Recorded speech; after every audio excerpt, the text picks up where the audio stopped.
This is Digital Perspectives with Brad Kimes. Subscribe for new content notifications. Now, here's Brad Kimes. Come on in. Welcome back to the show, everybody. You can follow me at Backup Bradley at Twitter above at the top of the screen and everything that we're talking about here. I wanted to make a video that really, I feel like, brings it home to where we are today and the journey that we've been on as retail investors in Ripple XRP, and specifically, obviously, XRP, the asset. Excuse me. So this morning, we're going to talk about the list of leading partners of Ripple and how they use XRP. Now, I know some of you have been in this space a long time. It's really to help twofold. For those who've been in the space a long time, this is going to be a nice refresher to just remind us of how deep the partnerships are with Ripple. And for those that are just flooding into the scene and hearing about crypto, understanding that there's about to be some big changes take place in normalizing and legitimizing the cryptocurrency space, I feel like this video is going to serve both sides. So let's go ahead and get into this thing. And before we do, guys, I want to do the numbers. Remember, it's brought to you by PureVPN. 7-day trial for 99 cents. Make sure you check out the link in the description box or the comment section. There's a lot of offers in there for things you may or may not need, but make sure you check them out. All right, here we go. Prices are low. While we're talking about all of this, mind you, the prices on cryptocurrency as a whole are falling like a manhole cover from the sky. Currently, right now, Bitcoin is $10,897.12. Ethereum, $404.35. XRP is 25 cents. I'm calling it a bargain at those prices. Shout out to Hiding Out Now, who caught the total circulating supply come up yesterday. This guy is so good. And shout out to him for catching it and sharing it with all of us. Right now, we're looking at 0.2595 on XRP price. We are at 11.6 billion on the market cap. The 24-hour volume is 1.5 billion. The total circulating supply now sits at 45 billion, 11 million plus. Those are your numbers. So here is a really great article by It's Blockchain, a list of leading partners. And what I'm going to do is just spot check a few of these to keep all of us from feeling like, look, no matter how long you've been in this space, you can feel like, hey, is this the right thing? Do I really know all the stuff that I feel like I do know? And sometimes just go back to just spot check some of these things. So just look at the list of some of the leading partners of Ripple and how they use XRP. So here we go. Look at some of these names: American Express, MoneyGram, PNC, Santander, SCB, SBI Remit, Neum, Banco Rendimento, BTEC, Interbank, Pontool, and RIA. Now, I'm going to go through some of these and just skip down here. Bank of America. Okay. Reports of Bank of America testing Ripple's technology had been rampant since 2016. We also know about the patents for Bank of America displaying Ripple inside of the patents. Only recently, the executives of Bank of America confirmed the partnerships. Julie Harris, the head of global banking at Bank of America, told the media, "It's about you as a client and the infrastructure you have and the ability for us to integrate, whether that's with the platform and capabilities that we built, our partner or partnerships that we have with the likes of Ripple or Swift. These are fintechs that we're partnering with." I mean, amazing stuff. Now, but how big is Bank of America, right? How big is it? Well, I'll tell you how big it is. 4,600 retail financial centers, approximately 16,200 automated teller machines. And going down a little further here, they have about 204,000 plus employees right now. Looking at the total assets, it's 2.3 trillion in total assets. Come on in. Coming back to the list, American Express and Santander. Now, I don't think we need to dig down on American Express. I think all of us grasp the notion of how big American Express as a company actually is. But let's look at Santander, because they have been in business with us for a very long time. Now, they have also made claims that, we don't intend to use XRP for settlement, and not now or in the future. And as a bank, I think that's the proper stance to take until you get the proper clarity from regulators so you don't put the cart in front of the horse. The last thing you want to do is turn a regulator from educator to enforcer on you. So I think that's the proper stance to take until the regulators speak on the matter.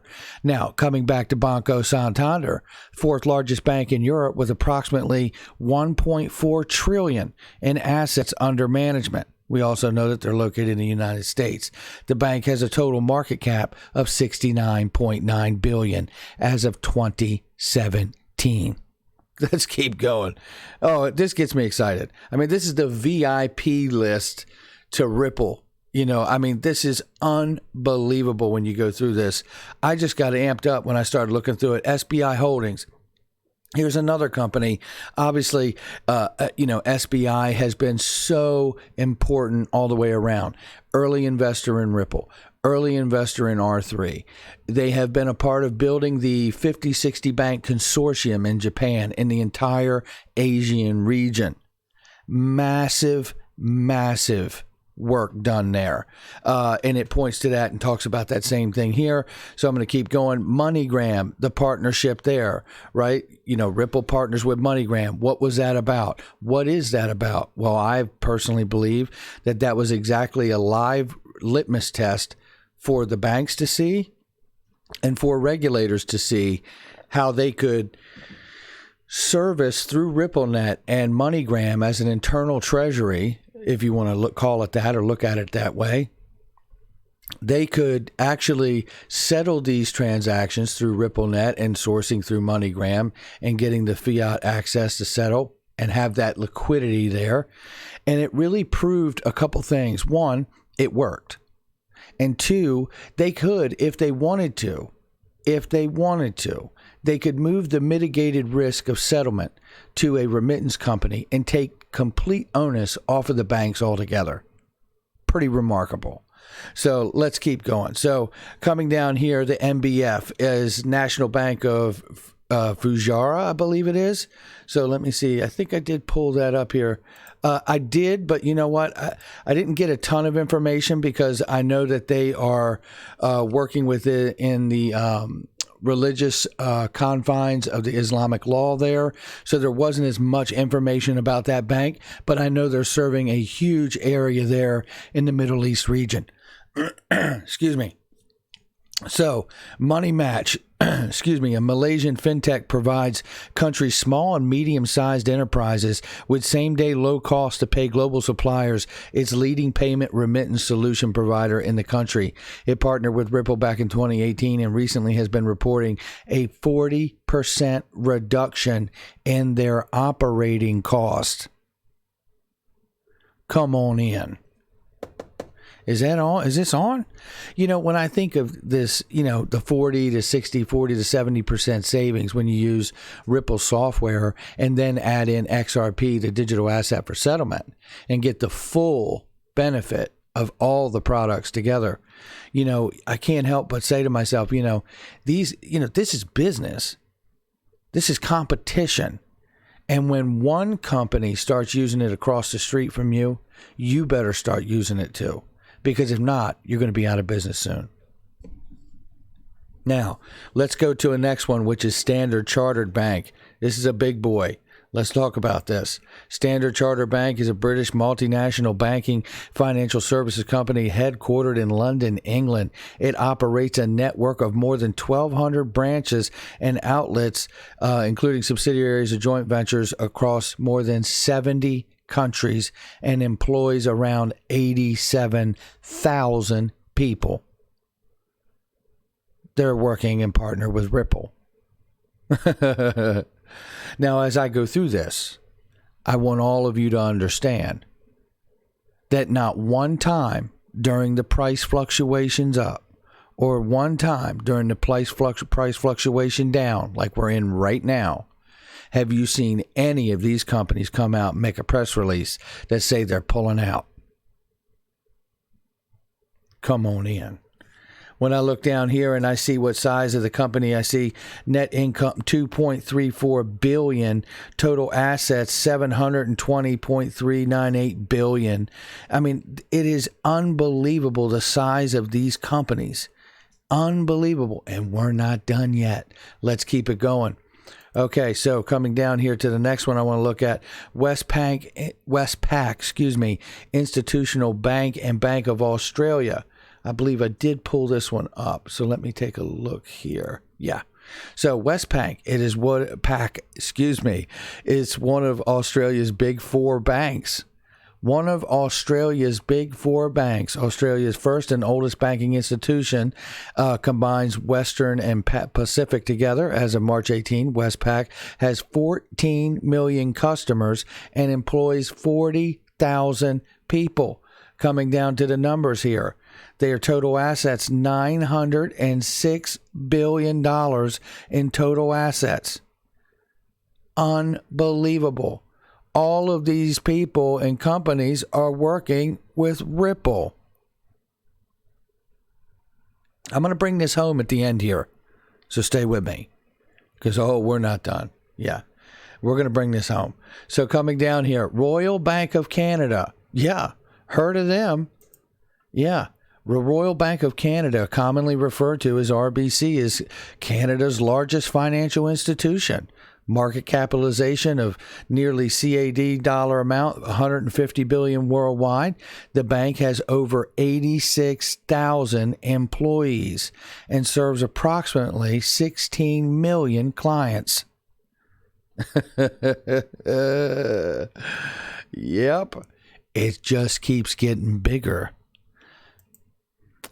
All right, so now coming down here, I want to go to MUFG. I'm pretty sure is the next one here.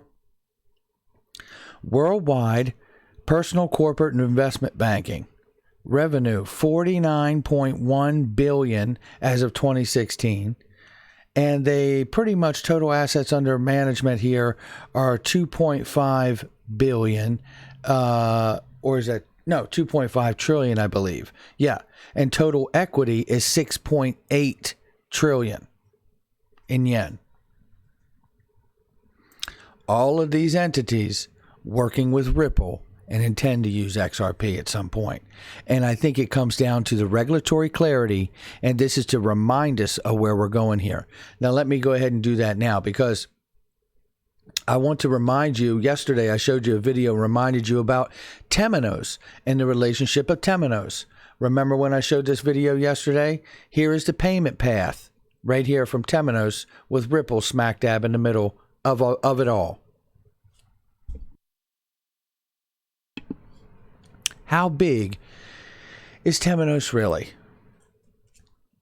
Headquartered Geneva, Switzerland, with 67 offices in 40 countries, Temenos serves over 3,000 financial institutions in 145 countries across the world. It claims to be used by 41 of the top 50 banks worldwide. Can I just give that to you one more time? It claims to be used by 41 of the top 50 banks worldwide. Yeah. And here's the payment path that they have to work with all of those banks. Ripple, right there in the middle of it all. And with the price falling right now from the sky, I can tell you this is the stuff I like to go back to, because this is fundamentals. And this is the stuff I like to see. And while I'm looking at this notion of, Temenos reminding you in Wikipedia here that it works with 41 of the top 50 banks worldwide, I'm reminded of Michelle Bond, who told us that they were working with 50 governments around the world. Now, with that being said, you have this payment chain they show you here, and then we have the World Economic Forum Central Bank Digital Currency Policymaker Toolkit, which shows what the framework is for the central banks of the world. There is the PDF. I've showed this many times on the channel, and is to bring home the moment that they were talking at the World Economic Forum about developing central bank digital currencies, and XRP being a perfect example of what they could use for crypto assets designed to settle payments in inter and intra banks between the central banks. Just like the payment path they're showing you right here from Temenos that says they work with 41 of the largest 50 banks of the world. What do we need now? What do we need now?